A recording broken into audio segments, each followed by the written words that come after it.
Good evening दोस्तों। तो हमारा तीसरा चैप्टर ह्यूमन फिजियोलॉजी का आ चुका है, जिसका नाम है नर्वस सिस्टम, या तो कहे तो एनसीईआरटी के हिसाब से न्यूरल कंट्रोल एंड कोऑर्डिनेशन।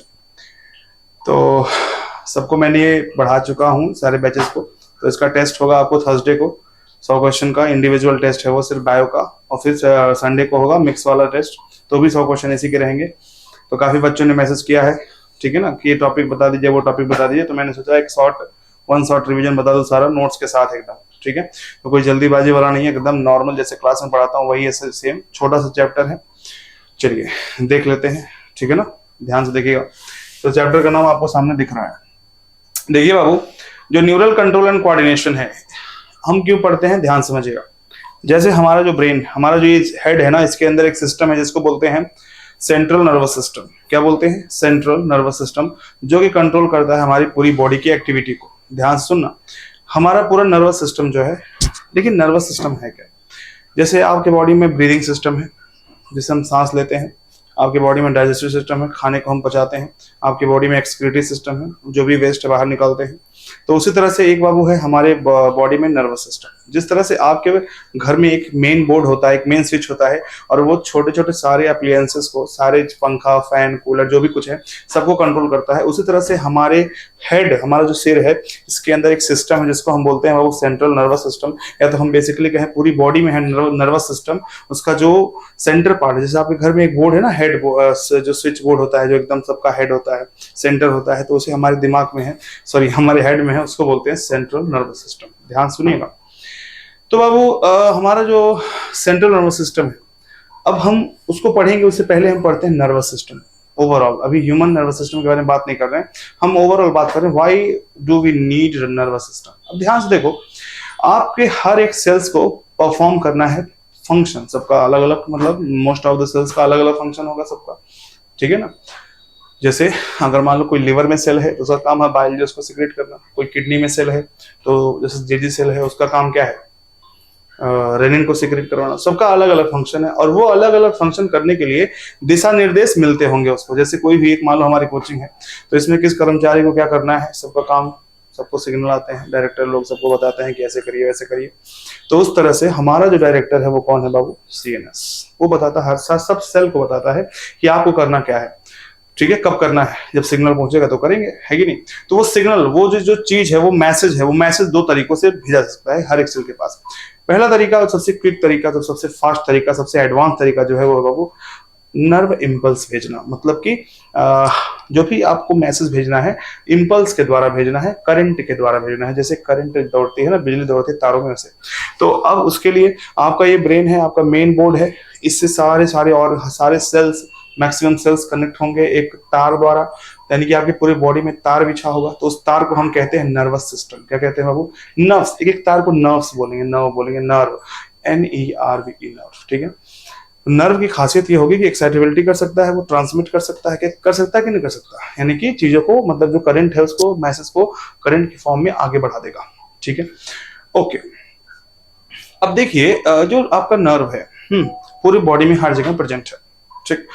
तो हमारे, हम जो मैमल, जो हम ह्यूमन है, हमारा नर्वस सिस्टम एकदम वेल डेवलप है। क्या है बाबू? Well develop. हम जितने, ये पूरे जितने जानवर है ना पूरी धरती पे, उन सबको दो कैटेगरी में बांटा गया है, एक वार्म ब्लडेड, एक कोल्ड ब्लडेड। क्या क्या क्या? एक वार्म ब्लडेड यानी गर्म खून वाले, एक ठंडे खून वाले। ऐसा क्यों कहते हैं? जैसे बाहर का वातावरण जो भी है, मान लो आज बहुत उमस पड़ रही, बहुत गर्मी है, 40 degree Celsius, 42 degree, feel like 50, मतलब इतना गर्मी, इतना उमस ज्यादा है, तो हमें बहुत पसीना आ रहा है आजकल। लेकिन हमारी बॉडी का तापमान कितना है? 37 डिग्री सेल्सियस। बहु दिसंबर जनवरी में क्या होगा, यहाँ बाहर टेम्परेचर 5 हो जाएगा, 4 हो जाएगा, 3 हो जाएगा, तो भी हमारे बॉडी का टेम्परेचर 37 डिग्री सेल्सियस रहेगा, इंटरनल बॉडी टेम्परेचर। तो ये जो हम्म हम्म उसमें ये कर दीजिए, वन शॉर्ट रिवीजन, ठीक है, सही है। ओके, अब देखिए तो अगर हमारे इंटरनल बॉडी टेम्परेचर को 37 डिग्री सेल्सियस मेंटेन रखना है, तो उस मेंटेन रखने के लिए हमको क्या करना होगा? हमको एक मैकेनिज्म है जिससे हम उन सब चीजों को कांस्टेंट रख सकते हैं। तो वो मैकेनिज्म कहलाता है होम्योस्टेसिस। क्या कहलाता है बाबू? ध्यान समझना, यानी कि होम्योस्टेसिस से हम क्या कर सकते हैं, हम अपनी बॉडी के अंदर के वातावरण को एकदम कांस्टेंट रख सकते हैं, बाहर जो भी हो। इसको कहते हैं homeostasis, to maintain constancy, to maintain constant internal environment irrespective whatever with the external environment, इसको बोलते हैं होम्योस्टेसिस। होम्योस्टेसिस को मेंटेन करने के लिए हम दो सिस्टम इन्वॉल्व करते हैं, एक होता है न्यूरल सिस्टम, दूसरा होता है एंडोक्राइन सिस्टम। ध्यान से सुनिएगा, एक होता है न्यूरल सिस्टम और दूसरा होगा आपका एंडोक्राइन सिस्टम। दोनों का मतलब क्या है समझते हैं, ध्यान से समझिएगा। जो न्यूरल सिस्टम है, मैंने कहा कि अगर आप किसी भी सेल को दिशा निर्देश दे रहे हैं करंट के द्वारा, नर्व्स के द्वारा, इंपल्स के द्वारा, तो इसको बोलते हैं नर्वस सिस्टम। और अगर आप, कुछ ऐसे सेल्स होते हैं जिनको नर्व कंट्रोल नहीं कर सकता, जिससे हमारा ब्रेन कंट्रोल नहीं कर सकता डायरेक्टली, तो उसके लिए वो क्या करता है ना, न्यूरल सिग्नल यानी कि जो नर्व सिग्नल है, जो इंपल्स है, उसको न भेज करके केमिकल्स को भेजता है। तो केमिकल्स जाके अगर कंट्रोल करेंगे, यानी कि केमिकल्स जाकर के अगर इंफॉर्मेशन पहुंचाएंगे, तो इसको हम बोलते हैं बाबू एंडोक्राइन सिस्टम, और उन केमिकल्स को बोलते हैं हॉर्मोन्स। क्या बोलते हैं? हॉर्मोन्स। ठीक है, तो यहां पे आपको दिख रहा है कि न्यूरल सिस्टम और एंडोक्राइन सिस्टम दोनों कोऑर्डिनेट होकर के काम करेंगे, एक दूसरे से मिलजुल के काम करेंगे। न्यूरल सिस्टम बाबू नर्व इंपल्स सेंड करेगा टारगेट ऑर्गन को, और आपका एंडोक्राइन सिस्टम हॉर्मोन्स भेजेगा किसको? टारगेट ऑर्गन को। ओके, यहाँ पे पॉइंट टू पॉइंट कनेक्शन होगा, यहाँ पे पॉइंट टू पॉइंट कनेक्शन नहीं होगा। कहने का मतलब क्या है, जो सेल्स को भेजा जाएगा इंफॉर्मेशन, अगर नर्व भेज रहा है, अगर नर्व द्वारा भेज रहे हैं, तो सीधे उसी सेल के पास जाएगा। लेकिन बाबू अगर इंपल्स, अगर मान लो हम इंफॉर्मेशन भेज रहे हैं किसी सेल को और वो अगल बगल के सेल को भी पहुंच गई, तो हम उसको बोलते हैं ना वाइड स्प्रेड, मतलब पूरा फैल के जाएगा इंफॉर्मेशन, और वो पॉइंट टू पॉइंट नहीं कहलाएगा। तो ये हार्मोन वाले में थोड़ा सा घाटा है। चलिए, और बाबू याद रखना कि न्यूरल सिस्टम का बाबू जो होगा इफेक्ट बहुत कम होता है, मतलब वो काफी कम देर के लिए होता है, लेकिन बहुत फास्ट सर्विस होती है। सर्विस क्या होती है? फास्ट। लेकिन एंडोक्राइन में ऐसा नहीं है, वहां पे सर्विस बहुत स्लो होगी, क्योंकि केमिकल्स को जाने में समय लगेंगे। ठीक है ना, याद रखेंगे। और लेकिन लॉन्ग लिव्ड होती है। चलिए, अब हमारे परंपरा के हिसाब से जो हमारा नर्वस सिस्टम है ह्यूमन का, उससे पढ़ने से पहले हम कीड़े मकोड़ों में देख लेते हैं क्या कैसे होता है। ध्यान से देखना, सबसे पहले आपको दिख रहा है वो यहाँ पे सिर्फ एनसीईआरटी है। ऑल एनिमल्स सब में एक बाबू स्ट्रक्चर होगा जिसको बोलेंगे न्यूरॉन। क्या बोलेंगे? एक स्ट्रक्चर होगा जिसको क्या बोलेंगे हम? न्यूरॉन। तो ऑल एनिमल्स, कोई भी एक्सेप्शन नहीं होगा इसमें, सारे एनिमल हैं तो इनके पास न्यूरॉन होगा। न्यूरॉन आ गया बाबू, न्यूरॉन का मतलब होता है नर्व सेल। जैसे ये पूरा एक नर्व है, तो ये छोटे छोटे न्यूरॉन से बना है, यानी कि नर्व सेल कहते हैं। क्या कहते हैं? और न्यूरॉन्स को ही हम बोलते हैं it is structural and functional unit of nervous system. अभी हम देखेंगे इसके बारे में। तो सबसे पहली बात, कोई भी एनिमल हो उसके पास न्यूरॉन होंगे। न्यूरॉन का तीन बाबू, जैसे आपने मसल में पढ़ा था, मसल के बाबू कॉन्ट्रैक्टिबिलिटी होती है, एक्सटेंसिबिलिटी होती है, एक्सटेंस, और उसका मतलब एक्साइटेबिलिटी, ये सब। तो उसी तरह से नर्व्स के तीन फंक्शन, तीन कैरेक्टरिस्टिक होते हैं। पहला डिटेक्शन, डिटेक्ट करता है, दूसरा रिसीव करता है, तीसरा ट्रांसमिट करता है। डिटेक्ट करना मतलब सेंसिबिलिटी, सेंस करना, इंफॉर्मेशन को लेना। रिसीव करना है ना, लेने के लिए पहले इसको डिटेक्ट करना पड़ेगा, तब जाकर रिसीव करेगा, इसको एक्साइटेबिलिटी बोलते हैं। और फिर अगर रिसीव कर लिया तो आगे बढ़ाएगा, ट्रांसमिट करेगा, कंडक्शन कहते हैं। तो न्यूरॉन्स के तीन बेसिकली यूनिक कैरेक्टरिस्टिक हैं, तीन। और तीनों क्या है बाबू? पहला क्या दिखा आपको? सेंस करेगा, फिर रिसीव करेगा, देन ट्रांसमिट करेगा। Okay, lower invertebrate like hydra, lower invertebrate like hydra, इसमें आपको सिंपल न्यूरल ऑर्गेनाइजेशन देखने को मिलता है। यानी कि इसमें याद रखना है network of neurons, network of nerves नहीं, नेटवर्क ऑफ न्यूरॉन। बाबू कई सारे नर्व्स, न्यूरॉन मिलके नर्व बनाते हैं, है ना। एक नर्व है तो उसमें कई सारे न्यूरॉन्स होते हैं। तो अभी जो हमने हाइड्रा तक आ गए, अभी तक हमें नर्व्स नहीं दिखा, अभी तक सिर्फ क्या दिख रहा है? न्यूरॉन। तो अगर पूछे हाइड्रा में क्या होता है और मैक्सिमम लोअर इन्वर्टिब्रेट्स में क्या होता है, तो कह देना सीधे सीधे network of neuron. Higher invertebrates, अगर इन्वर्टिब्रेट्स हायर एडवांस में देखा जाए, तो जैसे इंसेक्ट एग्जांपल दिया है, तो इसमें ब्रेन भी होगा, गैंग्लिया भी होगा, नर्व न्यूरल टिश्यू भी होगा। तो गैंग्लिया याद रखेंगे, it is group of neuron. Ganglia क्या होता है? लिख लेंगे, ग्रुप ऑफ न्यूरॉन, इसको हम गैंग्लिया कहते हैं। और न्यूरल टिश्यू भी मिलेगी आपको, ब्रेन भी मिलेगा, अभी नर्व्स नहीं मिला। चलिए, अब ध्यान देखेंगे, हम आते हैं अपने स्पेसिफिक ह्यूमन न्यूरल सिस्टम पे। किस पे आते हैं? ह्यूमन नर्वस सिस्टम या ह्यूमन न्यूरल सिस्टम। चलिए ध्यान से देखते हैं इसको।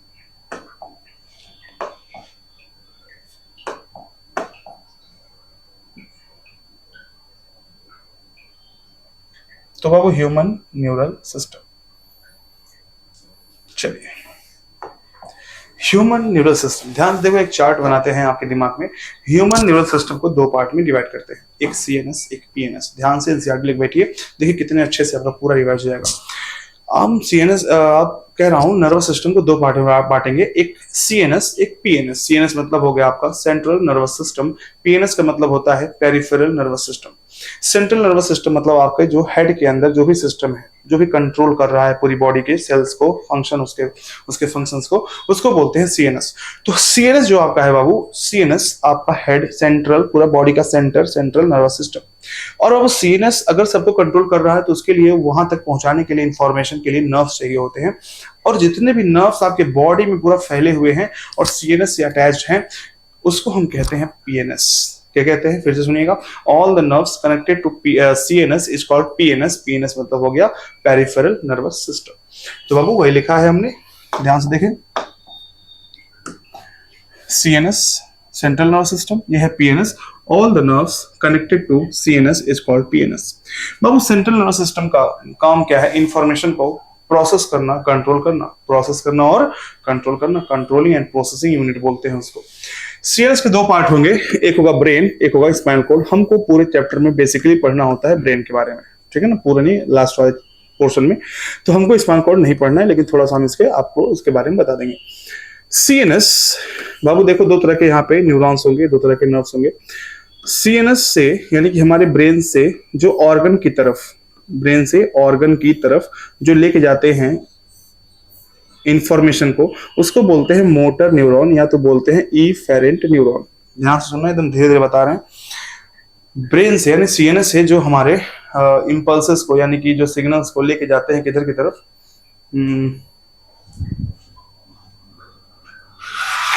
सीएनएस से लेके जाते हैं किधर की तरफ,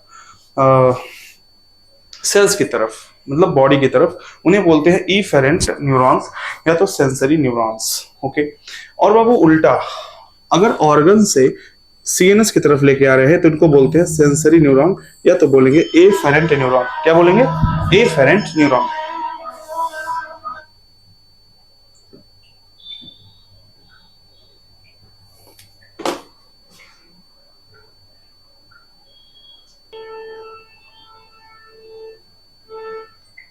ओके, यस। तो जो सेंसरी, जो सीएनएस की तरफ ले आ रहे हैं उन्हें एफेरेंट बोलेंगे या फिर सेंसरी। ओके, अब देखिए पीएनएस, पेरिफेरल नर्वस सिस्टम को हम दो पार्ट में पढ़ेंगे, एक बाबू एसएनएस और एक होगा एएनएस। ध्यान से देखना, पेरिफेरल नर्वस सिस्टम को दो पार्ट में पढ़ेंगे, एक होगा एसएनएस, दूसरा होगा पीएनएस, सॉरी एएनएस। देखो क्या है, पहली बात तो all the nerves connected to CNS, इसको पीएनएस कह रहे हैं। तो यहाँ पे दो तरह के नर्व्स दिखाए गए हैं बाबू, स्पाइनल नर्व्स और एक क्रेनियल नर्व्स। आपके ब्रेन के अंदर जो नर्व है उनको क्रेनियल बोलते हैं, उसके बाहर जो निकले हुए हैं स्पाइनल कॉर्ड से निकल रहे हैं वो स्पाइनल नर्व्स हैं। तो ह्यूमन में देखा गया 31 पेयर्स स्पाइनल नर्व्स और बाबू 12 पेयर्स होते हैं क्या, क्रेनियल नर्व्स। एसएनएस, एसएनएस का फुल फॉर्म होता है somatic nervous system, somatic neural system, somatic neural system. ऐसा सिस्टम बाबू जहां पे सीएनएस से स्केलेटल मसल की तरफ इंपल्सेस को ले जाते हैं और स्केलेटल मसल से सीएनएस, सीएनएस और स्केलेटल मसल मतलब कैसा बाबू, वॉलंटरी मसल। कैसा मसल, वॉलंटरी मसल, ठीक है, याद रखेंगे इसको।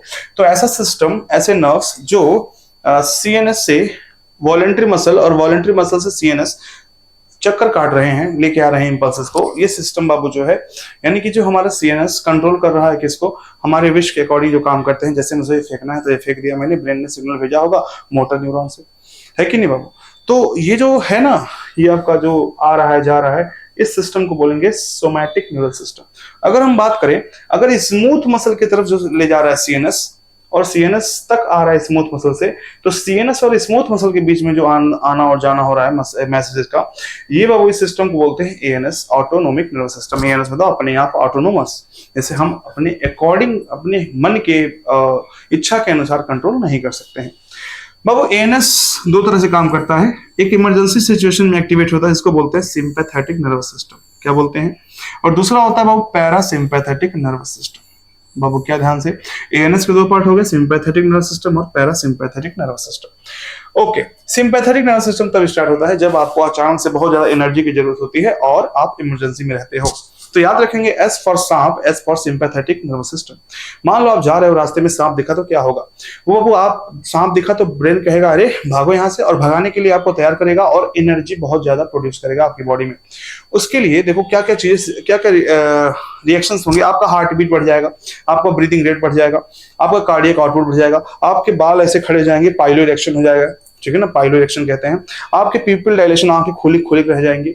कम होगा तो बस एक चीज बाबू कि आपके डाइजेशन सिक्रेशन जो भी होंगे, डाइजेस्टिव जूसेस का सिक्रेशन, डाइजेशन का रेट सब घट जाएगा, क्योंकि उस दौरान आपको डाइजेशन, सारी एनर्जी कहाँ पे लगाई जा रही है, इमरजेंसी में आपको भगाने के लिए लगाई जा रही है। तो ये हो गया सिंपैथेटिक। और पैरासिम्पैथेटिक मतलब जब नॉर्मल कंडीशन में हो, एकदम खा के पसरे हुए हो, उस केस में आपको एनर्जी कोई जरूरत नहीं है, एनर्जी जितनी है भरी हुई है आपकी बॉडी में, उस केस में बाबू पैरासिम्पैथेटिक नर्वस सिस्टम काम करता है। और उस दौरान आपका पिupil कॉन्स्ट्रिक्शन मतलब एकदम नॉर्मल रहता है, डायलेशन नहीं होता है, पाइलो इरेक्शन भी नहीं होगा, आपका हार्ट बीट नॉर्मल रहेगा, आपका ब्रीदिंग रेट भी नॉर्मल रहेगा, सब कुछ नॉर्मल रहेगा, ठीक है। अब आता है बाबू एक और वीएनएस। वीएनएस का मतलब होता है विसरल नर्वस सिस्टम, यानी कि बाबू सीएनएस से विसरल ऑर्गन्स, जो स्मूथ मसल वाले ऑर्गन है बॉडी के अंदर, जो विसरल मसल से बने हैं, उनकी तरफ जो ले जा रहा है सिग्नल, ले आ रहा है, उनसे उनमें इन्वॉल्व सारे नर्व्स, सारे गैंग्लिया, सारे प्लेक्सस का मतलब ग्रुप ऑफ नर्व्स, ये सब जो इन्वॉल्व है ना, उनको बोलते हैं वीएनएस। यानी कि जितने भी एएनएस के कंपोनेंट हैं सब कुछ क्या कहलाएगा, वीएनएस। और याद रखना वीएनएस जो है ये एक हिस्सा है पीएनएस का। वीएनएस भी एक हिस्सा है किसका, पीएनएस का, ठीक है। चलिए आगे बढ़ते हैं चैप्टर पे, जिसका बाबू हमको इंतजार था, नर्वस टिश्यू। ध्यान से देखिएगा, नर्वस टिश्यू। अब वो नर्वस टिश्यू आपका जो है वो दो तरह के सेल्स से बना हुआ है। नर्वस टिश्यू दो तरह के सेल्स से बना हुआ है। पहला है बाबू नर्व सेल, या तो हम बोलते हैं न्यूरॉन। पहला क्या बोलते हैं, नर्व सेल या तो न्यूरॉन। और दूसरा होता है बाबू न्यूरोग्लियल सेल। पहला क्या होगा, नर्व सेल या तो न्यूरॉन, और दूसरा हमारा है न्यूरोग्लियल सेल। ध्यान से देखना, नर्व सेल या तो न्यूरॉन, और दूसरा क्या है, न्यूरोग्लियल सेल। न्यूरोग्लियल सेल का काम क्या है, नर्वस टिश्यू को प्रोटेक्ट करना, सपोर्ट करना, ठीक है, खत्म, कहानी नहीं पढ़ना उसको। नर्व सेल का दूसरा नाम है न्यूरॉन। चलिए यहाँ पे आपको एक बड़ा सा न्यूरॉन दिख रहा है, ध्यान से देखिए। न्यूरॉन के बेसिकली तीन पार्ट होंगे, एक डेंड्राइट होगा, एक लंबा सा एक्सॉन होगा, और एक होगी बड़ी सी सेल बॉडी। ये बाबू आपको दिख रहा है यहाँ पे ऐसे ब्रांचेस निकले हुए हैं, ये एक्चुअल में कहलाते हैं डेंड्राइट्स। क्या कहलाते हैं, डेंड्राइट्स। ध्यान से देखिएगा, डेंड्राइट, इनका काम होता है रिसीव करना स्टिमुलेशन का, यानी दूसरे नर्व्स के एंड से वो जुड़े होते हैं, और इनका बेसिकली काम होता है रिसीव करना, किसको, स्टिमुलस को रिसीव करना, ठीक है। चलिए अब देखिए, ये हो गया आपका डेंड्राइट्स। ये बीच में जो बड़ा सा दिख रहा है आपको ना, गोल सा, जिसके अंदर कैविटी है, जिसमें न्यूक्लियस है, साइटोप्लाज्म है, ये कहलाता है सेल बॉडी। क्या कहलाता है, तो ये दूसरा पार्ट हो गया सेल बॉडी। बाबू ये लंबा सा जो फाइबर दिख रहा है आपको, ये फाइबर कुछ और नहीं है, यही है एक्सॉन। ये फाइबर क्या है बाबू, ये फाइबर क्या है, ये फाइबर है एक्सॉन, ठीक है। ये फाइबर क्या है, एक्सॉन। सेल बॉडी का एक दूसरा भी नाम होता है, कहीं कहीं लिखा होता है साइटोन, तो जानते रहिएगा, बाद में कहीं देख के उछल मत जाइएगा। ओके, अब देखिए जो न्यूरॉन है इसके तीन स्ट्रक्चर हो गए। अब चलिए क्या करके पढ़ते हैं बाबू। ये आपको सेल बॉडी के अंदर न्यूक्लियस दिख रहा है, और छोटे छोटे ग्रैनुलर पार्टिकल्स दिख रहे हैं, उन्हें कहते हैं बाबू, हम कहते हैं निसल्स ग्रैन्यूल्स। क्या बोलते हैं, निसल्स ग्रैन्यूल्स। क्या होता है, कैसे होता है, बताएंगे। निसल्स ग्रैन्यूल्स के बारे में इतना जानिए कि इसका जो मेजर जो कंपोनेंट है, किससे बना है, वो है राइबोसोम, जिसका काम होता है प्रोटीन सिंथेसिस करवाना। क्या करवाना, प्रोटीन सिंथेसिस करवाना। और ये जो निसल्स ग्रैन्यूल्स हैं वो कहाँ कहाँ पाए जाते हैं, एक तो बहुत सेल बॉडी में पाया जाएगा, एक तो डेंड्राइट्स के अंदर भी पाए जाते हैं, लेकिन एक्सॉन में नहीं पाए जाते। ओके, अब देखिए ये आपका जो आपको दिख रहा है, यहाँ पे एक चीज मैंने बनाना भूल गया, देखो यहाँ पे होते हैं स्वान सेल्स। क्या होते हैं बाबू, यहाँ पे होते हैं स्वान सेल्स। ये सब क्या है, ये सब स्वान सेल हैं। ये क्या है बाबू, स्वान सेल, जिसका काम क्या है, माइलिन शीथ को सिक्रेट करना, माइलिन शीथ को बनाना। तो एक्सॉन जो आपको डंडी पतली दिख रही है, इस पतली डंडी के ऊपर आपको यहाँ पे पीला पीला कलर का एक माइलिन शीथ दिख रहा है। ये माइलिन शीथ है बाबू, जो कौन बनाता है, स्वान सेल बनाता है, जो कि सारे न्यूरॉन में हो जरूरी नहीं है। स्वान सेल तो सारे सेल में होगा, सारे न्यूरॉन में होगा स्वान सेल, लेकिन माइलिन शीथ सारे न्यूरॉन में नहीं होते हैं। जिन न्यूरॉन में होंगे माइलिन शीथ उसको बोलते हैं माइलिनेटेड न्यूरॉन, और जिसमें नहीं होते हैं उनको बोलते हैं नॉन या अनमाइलिनेटेड न्यूरॉन। चलिए आगे देखते हैं। अब देखिए माइलिन, ये पूरा का पूरा जो आपका फाइबर है, ये नीचे आकर के कई ब्रांच में रिपीट हुआ है। कितने ब्रांच में? कई सारे ब्रांच में डिवाइड हुआ है, ध्यान से देखना। और ये ब्रांच जब डिवाइड हुआ तो लास्ट में टर्मिनेट करके एक बल्ब लाइक स्ट्रक्चर बना रहा है, जिसको हम प्यार से बोलते हैं साइनेप्टिक नॉब। क्या बोलते हैं बाबू? साइनेप्टिक नॉब बोलते हैं। और ये बाबू आपका एक्सॉन यहाँ खत्म हो रहा है, इसको हमने नाम दिया एक्सॉन टर्मिनल, या तो कहीं कहीं किताबों में लिखा होता है टीलोडेंड्रिया। क्या लिखा होता है बाबू? टीलोडेंड्रिया, याद रखेंगे इसको। और ये जो साइनेप्टिक नॉब है ना, इसमें भरे होते हैं न्यूरोट्रांसमीटर्स। क्या भरे होते हैं? न्यूरोट्रांसमीटर। क्या होता है आगे चल के हम बात करेंगे। तो ये सारे इसके स्ट्रक्चर। बाबू अगर इनके पास माइलिन शीथ है तो दो माइलिन शीथ के बीच में गैप होता है, उसको गैप को बोलते हैं नोड ऑफ रैनवियर। क्या बोलेंगे? Node of Ranvier. ओके, चलिए अब हम इसको, ये तो आपका डायग्राम हो गया, अब इसके थियरी को हम अच्छे से पढ़ते हैं। तो मैंने आपको बताया था कि न्यूरॉन जो होते हैं स्ट्रक्चरल एंड फंक्शनल यूनिट होते हैं नर्वस सिस्टम के। तो पहला लाइन मैंने पीले कलर से वही लिखा हुआ है। दूसरा बाबू आपको दिख रहा है, आपको पहला पार्ट जो दिख रहा है सेल बॉडी। सेल बॉडी में क्या क्या होता है ध्यान से देखना। Cell body contain nucleus. Cell body के अंदर क्या होता है? न्यूक्लियस होता है, साइटोप्लाज्म होता है, और वो एंडोप्लाज्मिक रेटिकुलम्स होते हैं इसमें। ठीक है। कंटेन, इसके पास होता है बाबू निजल्स ग्रैन्यूल्स। क्या होता है? निजल्स ग्रैन्यूल। तो सेल बॉडी में इतनी चीजें होती हैं। निजल्स ग्रैन्यूल क्या होते हैं? ये बाबू इसमें बेसिकली राइबोसोम से बना होता है और एसिड्स भी होते हैं, फैटी एसिड्स वगैरह होते हैं। तो राइबोसोम से बना राइबोसोमल स्ट्रक्चर है जिसका काम है प्रोटीन सिंथेसिस। जो लिख रहे होंगे बाहरी बच्चे लिख लेंगे, बाकी मेरा नोट्स में सब लिखा हुआ है। प्रोटीन सिंथेसिस, इसका काम क्या है? प्रोटीन का सिंथेसिस करना। अगर एक्सॉन की बात करें तो ये सबसे लॉन्गेस्ट पार्ट है न्यूरॉन का, और इसके अंदर बाबू आपके पता है ना टर्मिनल में होते हैं न्यूरोट्रांसमीटर्स। क्या होते हैं? न्यूरोट्रांसमीटर। डिस्टल एंड, खूब दूर, मतलब जो मैंने बताया ना अभी ऊपर, ये को अगर टर्मिनेट करता है लास्ट में ब्रांच जिसे बोलते हैं साइनेप्टिक नॉब्स, उसके अंदर होते हैं साइनेप्टिक वेसल्स और उसके अंदर होते हैं न्यूरोट्रांसमीटर्स। और ये इंपल्स को सेल बॉडी की तरफ कैरी करता है। इसका मतलब क्या है? जैसे मान लो ये आपका न्यूरॉन है, ध्यान से देखिएगा। मान लीजिए ये आपका, मान लो कोई भी न्यूरॉन है, तो ये मान लो ये डेंड्राइट्स निकले हुए हैं। क्या निकले हुए हैं? डेंड्राइट्स। तो डेंड्राइट्स का काम क्या है? डेंड्राइट्स का काम है बाबू इंपल्स को टुवर्ड सेल बॉडी, ये सेल बॉडी की तरफ लाना। और ये जो एक्सॉन है इसका काम है सेल बॉडी से दूर ले जाना इंपल्स को। ये बस इतना कह रहा हूं, इसको ध्यान दीजिएगा। चलिए, लिखा है कैरी इंपल्स यानी transmit impulse away from cell body, cell body से दूर ले जा रहा है। क्यों ले जा रहा है? समझ में आ रहा है ना। कंटेन निजल्स ग्रैन्यूल, इसके अंदर क्या होते हैं? निजल्स ग्रैन्यूल्स होते हैं। स्टिमुलस को रिसीव करते हैं कौन? डेंड्राइट्स। ठीक है। Transmit impulse away from the cell body, away from cell body, cell body से दूर ले जाता है एक्सॉन इंपल्स को। अच्छा एक सेकेंड, ये डेंड्राइट है क्या? अच्छा ठीक है, तब सही लिखा हुआ था। अब impulse toward cell body, transmit impulse toward, यहाँ अवे नहीं होगा, ठीक है ना। Transmit impulse toward cell body. ठीक है। अब बात करते हैं टाइप ऑफ न्यूरॉन। कितने टाइप के न्यूरॉन होते हैं जिससे हर साल क्वेश्चन पूछे जाते हैं, और बेसिकली मतलब इसका एक मैच द कॉलम मिल ही जाता है हर साल। चलिए देखते हैं। देखिए, दो चीज याद रखना, तीन तरह के ये आपके एक्सॉन्स होंगे। ये तीनों एक्सॉन्स, मतलब जो एक्सॉन्स होते हैं न्यूरॉन, ये तीन तरह के न्यूरॉन होंगे। आपको दिखता, सबको पता है, आसान चीजें हैं, यूनिपोलर, बाइपोलर और मल्टीपोलर। यूनिपोलर हो, बाइपोलर हो या मल्टीपोलर हो, जितने भी पोल्स हैं वो एक चीज कॉमन रहेगा, और वो है कि उस सब में एक एक्सॉन होगा और एक सेल बॉडी होगी। क्या होगी? एक सेल बॉडी और एक एक्सॉन सब में कॉमन रहेंगे। ठीक है ना। ओके, अब देखिए, यूनिपोलर का मतलब one axon one cell body, और डेंड्राइट्स एक भी नहीं, मैंने लिखा है जीरो या नो डेंड्राइट्स। एग्जांपल क्या है? अभी एम्ब्रियोनिक न्यूरॉन्स जो अभी एम्ब्रियोनिक स्टेज में बने हैं, वेल डेवलप नहीं है। बाइपोलर में देखें तो एक एक्सॉन एक सेल बॉडी सब में है, तो इसमें भी है। एक एक्स्ट्रा क्या आ गया? डेंड्राइट, यानी कि हम कहेंगे cell neurons with one cell body and one dendrite, क्योंकि एक्सॉन तो मान लिया एनसीईआरटी ने कि हाँ कंफर्म ये सब में है। एग्जाम्पल रेटिना ऑफ आई, बाबू आई के रेटिना में जो न्यूरॉन्स होंगे वो बाइपोलर होंगे।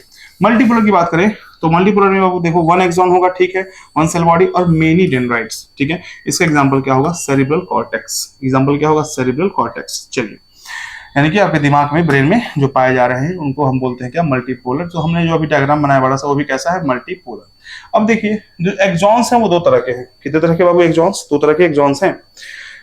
एक बाबू मैंने कहा जिसमें स्वान सेल है, दूसरा मैंने कहा उसमें भी स्वान सेल है।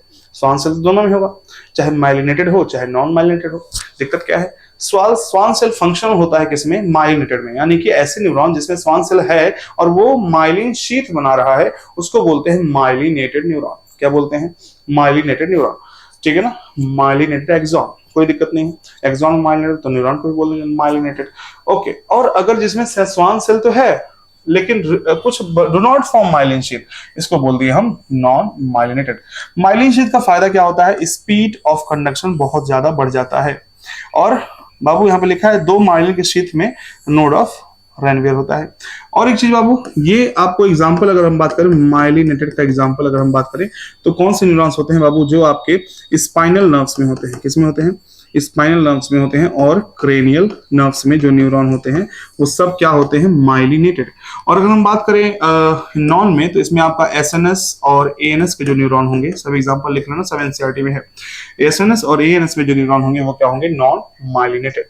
अब देखिए, जिसके लिए मैक्सिमम बच्चे इस लेक्चर को खोलेंगे देखने के लिए, वो टॉपिक आ चुका है मोस्ट एंटिसिपेटेड, जिसका नाम है बाबू generation and conduction of impulse. क्या नाम है, generation and conduction of impulse. ध्यान से देखिएगा, generation and conduction of impulse इस चैप्टर का सबसे इंपॉर्टेंट चैप्टर, जो सबको समझ में बिल्कुल ही नहीं आता है, लेकिन गारंटी है कि 5 मिनट में सबको समझ में आएगा, 5 मिनट में सबको समझ में आएगा। ओके, चलिए देखते हैं generation and conduction of impulse क्या होता है, कैसे होता है, समझते हैं चीजों को। ओके, देखिए यहाँ पे आपको मैं एक एक्सॉन मेम्ब्रेन, एक एक्सॉन को सिलेंड्रिकल रूप में दिखाया गया, ये एक एक्सॉन है, क्या है ये, इसके अंदर जो फ्लूइड भरा है ना, इसको बोलते हैं इंट्रासेलुलर फ्लूइड, और जो बाहर फ्लूइड भरा है बना है जो बाहर फ्लूइड होगा उसको बोलेंगे एक्स्ट्रा, में भी क्लास में ना बताया, जरूरत नहीं थी, चलिए एक्स्ट्रा सेलुलर फ्लूइड, चलिए कोई बात नहीं। अब देखिए मैं यहाँ पे दिखाया है एक चीज VGC, जिसको बोलते हैं वोल्टेज गेटेड चैनल, और यहाँ पे आपको सोडियम का अलग होता है, पोटेशियम का अलग वोल्टेज गेटेड चैनल होता है, जिसका काम होता है, अगर मैं कहूँ सोडियम NaVGC, तो NaVGC का मतलब है सोडियम वोल्टेज गेटेड चैनल, ये सिर्फ सोडियम को ले जाएगा। और बाबू अगर हम बात करेंगे पोटेशियम VGC की, तो ये सिर्फ किसके लिए परमेबल होगा, पोटेशियम को ले जाएगा, ठीक है। और नहीं, और एक पंप होता है दोनों के लिए, इसको बोलते हैं सोडियम पोटेशियम पंप, और ये दोनों को अप डाउन कराएगा, और एक्टिवली कैसे कराता है बाबू, एक्टिव ट्रांसपोर्ट से, मतलब एनर्जी खर्च करके, ATP खर्च करके, ठीक है। ये हो गया आपका,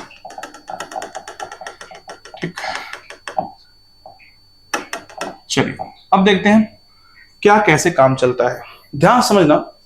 हम पढ़ने जा रहे हैं कि एक्सॉन मेम्ब्रेन पे इंपल्स कैसे बनता है, और अगर बन गया तो कैसे कंडक्ट होता है, ये सब चीजें हम देखने जा रहे हैं। सबसे पहले हम देखेंगे नॉर्मल स्टेट जो होता है बाबू, जिसको बोलते हैं पोलराइज्ड स्टेट। क्या बोलते हैं, पोलराइज्ड स्टेट। ध्यान से देखिएगा, एकदम बने रहेगा बस 5 मिनट। पोलराइज्ड स्टेट क्या होता है, चलिए दोनों को हमने यहाँ पे दिखा दिया है आपको एक साथ। Polarised state,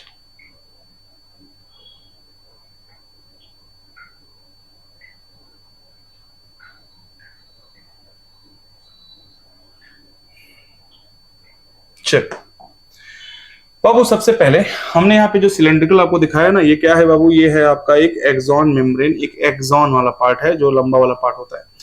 normally polarise state पहला देखते हैं, इसको हम बोलते हैं नॉर्मल स्टेट। क्या बोलते हैं, नॉर्मल स्टेट, या तो हम बोलें इसको रेस्टिंग स्टेट। क्या बोलेंगे, रेस्टिंग। 3 नाम हो गए बाबू। देखिए जनरली कोई भी अगर एक्सॉन है तो उसके ऊपरी सतह पे बाबू, उस पे ऊपरी सतह पे पॉजिटिव चार्ज होगा, और निचली सतह पे अंदर की तरफ होगा नेगेटिव चार्ज। क्यों ऐसा होगा, क्योंकि बाबू अंदर की तरफ पोटेशियम की मात्रा है ज्यादा, और अंदर की तरफ बाबू देखो ध्यान से, अंदर क्या है, पोटेशियम है, और अंदर क्या है, निगेटिवली चार्ज प्रोटीन है। तो निगेटिवली चार्ज प्रोटीन है, और जो पॉजिटिव चार्ज है वो बहुत कम है। बाहर देखेंगे तो सोडियम बहुत ज्यादा है, इतना ज्यादा है कि बाहर पॉजिटिव चार्ज करवा देता है, लेकिन अंदर उसकी कंपैरिजन में पॉजिटिव चार्ज कम है, इसीलिए अंदर कौन सा चार्ज आ गया, नेगेटिव चार्ज आ गया। तो सबसे पहले देखेंगे जो आपका रेस्टिंग स्टेज है, जो आपका ऐसा स्टेज जब अभी कोई कंडक्शन नहीं हो रहा, उसको रेस्टिंग स्टेज कहते हैं, या तो उसी को बोलते हैं पोलराइज्ड स्टेट। पोलराइज्ड स्टेट क्योंकि बाहर पॉजिटिव चार्ज अंदर नेगेटिव चार्ज, तो पोलराइज्ड स्टेट चार्ज स्टेट एक तरह से है, तो बाहर पॉजिटिव अंदर नेगेटिव चार्ज, ठीक है। ऐसा बाबू क्यों हो रहा है बाबू, क्योंकि यहाँ पे बाबू एक्टिव कौन है, सोडियम पोटेशियम पंप, और जब सोडियम पोटेशियम पंप एक्टिव रहेगा तो वो बाबू क्या कर रहा है, 3 सोडियम को बाहर भेज रहा है, और बदले में 2 पोटेशियम को अंदर खींच ले रहा है। ध्यान से देखिए, मैंने कहा बाहर पॉजिटिव चार्ज है सोडियम की वजह से, और अंदर नेगेटिव चार्ज है क्योंकि पोटेशियम कम है। तो ये देखिए जो सोडियम पोटेशियम पंप है वो अंदर सिर्फ 2 पोटेशियम को ले जा रहा है, लेकिन बाहर 3 सोडियम को ला दे रहा है। इससे ये पता चल रहा है कि बाहर सोडियम की मात्रा ज्यादा और पोटेशियम की मात्रा कम, और अंदर पोटेशियम बहुत कम, है ना, सोडियम भी बहुत कम होगा लेकिन पोटेशियम तो कम है ही। और साथ में एक गधा है बाबू जिसको बोलते हैं बाबू क्या, नेगेटिवली चार्ज प्रोटीन, जो कि क्या कर रहा होगा, अंदर एकदम नेगेटिव कर दे रहा है माहौल को। तो रेस्टिंग स्टेज में इसलिए बाहर की तरफ क्या दिखा रहा है, पॉजिटिव, अंदर की तरफ नेगेटिव, बाहर की तरफ पॉजिटिव, अंदर की तरफ नेगेटिव। चलिए क्या क्या इसमें याद रखना है, इस दौरान यानी कि जब रेस्टिंग स्टेज में है पूरा सब कुछ, कोई भी इंपल्स कंडक्शन नहीं हो रहा है, तो आउटर पॉजिटिव चार्ज और इनर कैसा चार्ज है, नेगेटिव चार्ज। इनर कैसा हो गया बाबू, इनर आपका हो गया नेगेटिव चार्ज। चलिए अगर हम बात करें एक्सॉन मेम्ब्रेन की, तो एक्सॉन मेम्ब्रेन इस दौरान तीन चीजें याद रखना। पहला, it is more permeable to potassium, potassium के लिए मोर परमिएबल होगा। It is nearly impermeable to sodium, sodium को नहीं आने देगा। और जो मेम्ब्रेन है इम्परमिएबल, तो एनसीईआरटी के लिए मैंने लिखा है कि relatively more permeable to potassium, nearly impermeable to sodium, आएगा लेकिन बहुत कम आएगा, इम्परमिएबल टू सोडियम, और एकदम टोटली इम्परमिएबल टू निगेटिवली, वो निगेटिवली चार्ज प्रोटीन अंदर है, अंदर ही रहेगा, बाहर नहीं जाएगा।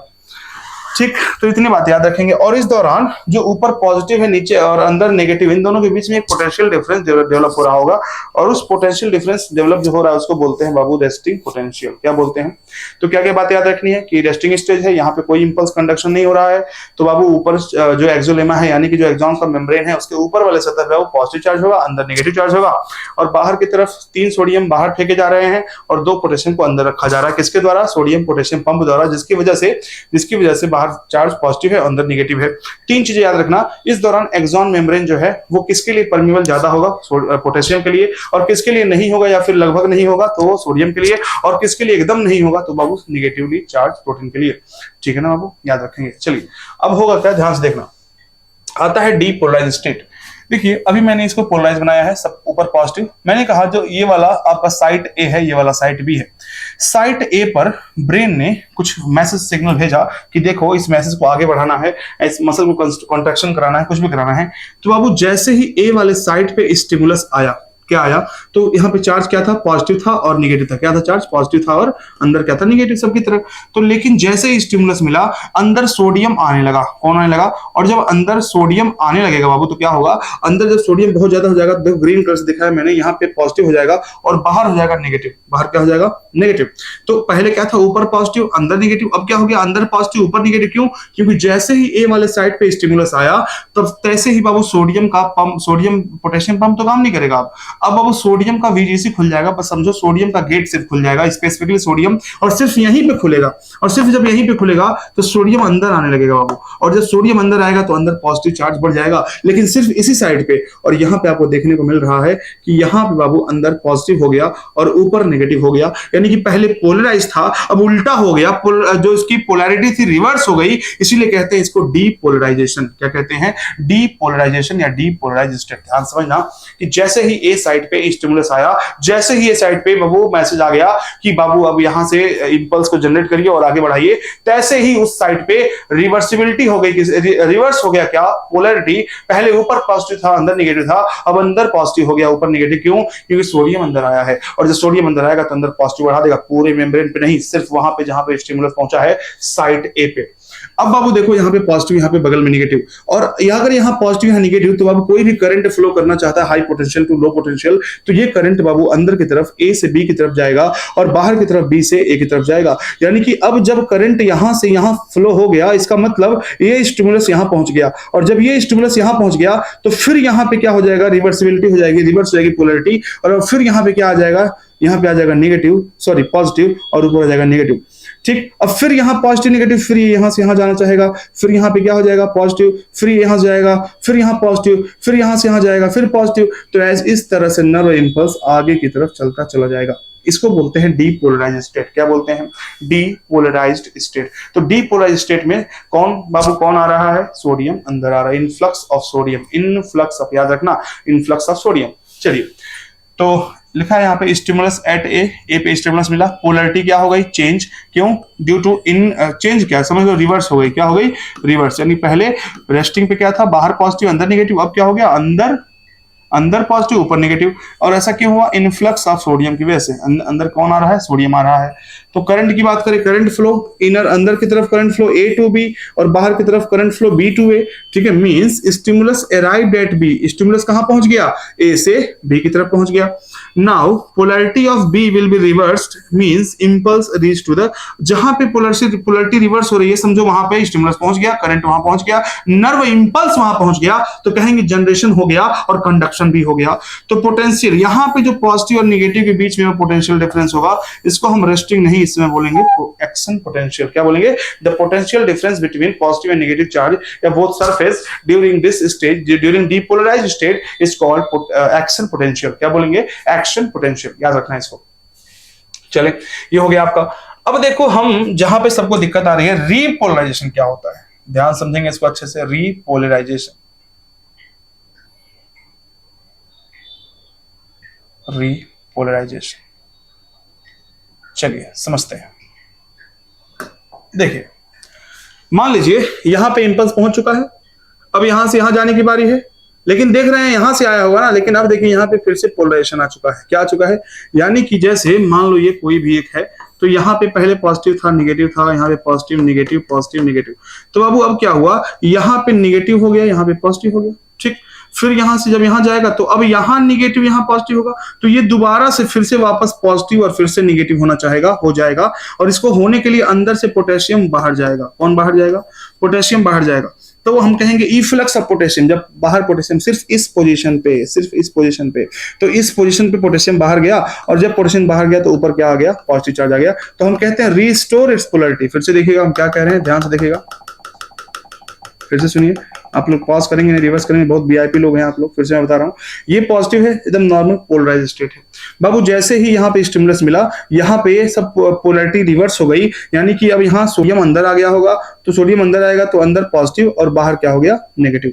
अब जब बाहर नेगेटिव हो गया, अब बाबू ये हाई पोटेंशियल से लो पोटेंशियल इधर जाना चाहेगा, और जैसे जाएगा यहाँ पे तुरंत यहाँ पे बाबू स्टिमुलस मिला, यानी कि यहाँ पे अब पोलैरिटी चेंज हो गई, पॉजिटिव और नेगेटिव, तो यहाँ अंदर पॉजिटिव पर नेगेटिव। लेकिन अब देखो बाबू फिर से यहाँ पे कोई और स्टिमुलस आएगा ना, कब आएगा? जब पोलराइज्ड रहेगा, और उसके लिए बाबू क्या होगा? अंदर सोडियम आना शुरू, सॉरी हाँ, अंदर सोडियम आना, सॉरी फिर से देखिए, हाँ पहले मैंने बताया कि ये इधर चला गया होगा, इधर जब चला गया होगा तो यानी कि ये पूरा इंपल्स इधर ट्रांसफर हो गया। अब इधर ट्रांसफर हो गया तो फिर इधर सोडियम अंदर आया होगा, तभी ना ये हुआ, ऐसा रिवर्स हुआ। फिर यहाँ पे सोडियम अंदर आया होगा, फिर सोडियम आता गया और डिपोलराइज आता गया।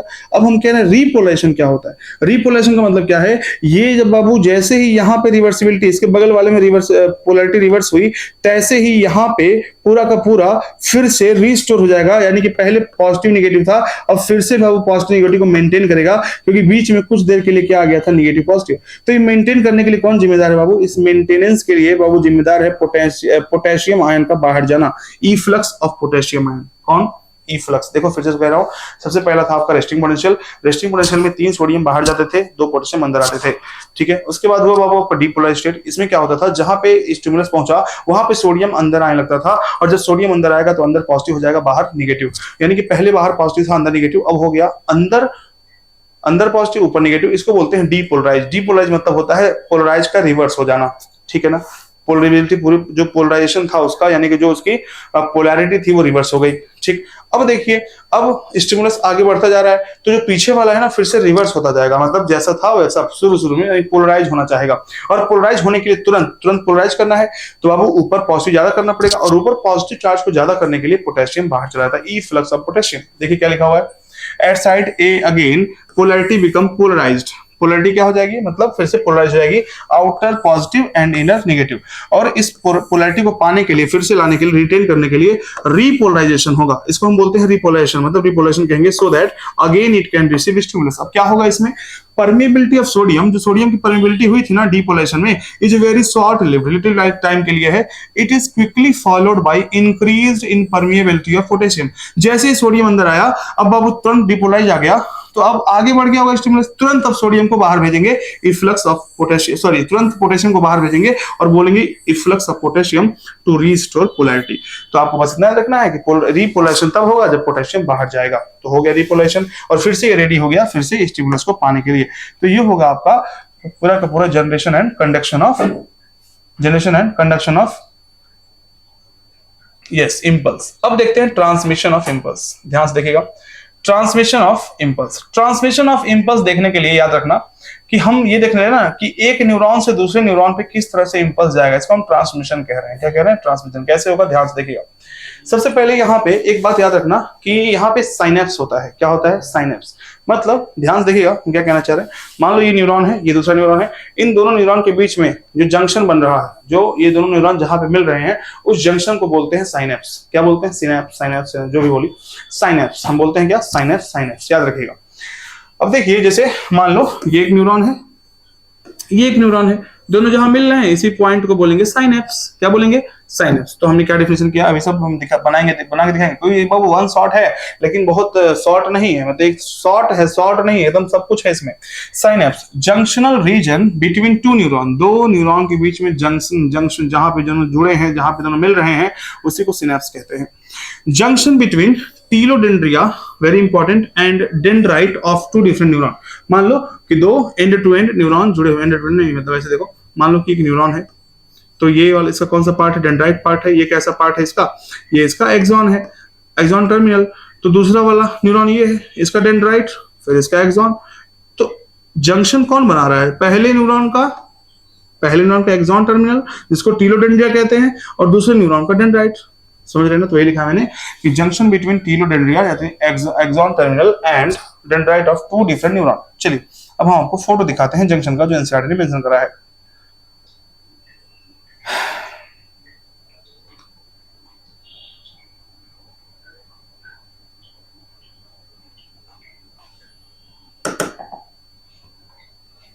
एक सेकेंड, खुलने में टाइम लगता है थोड़ा सा।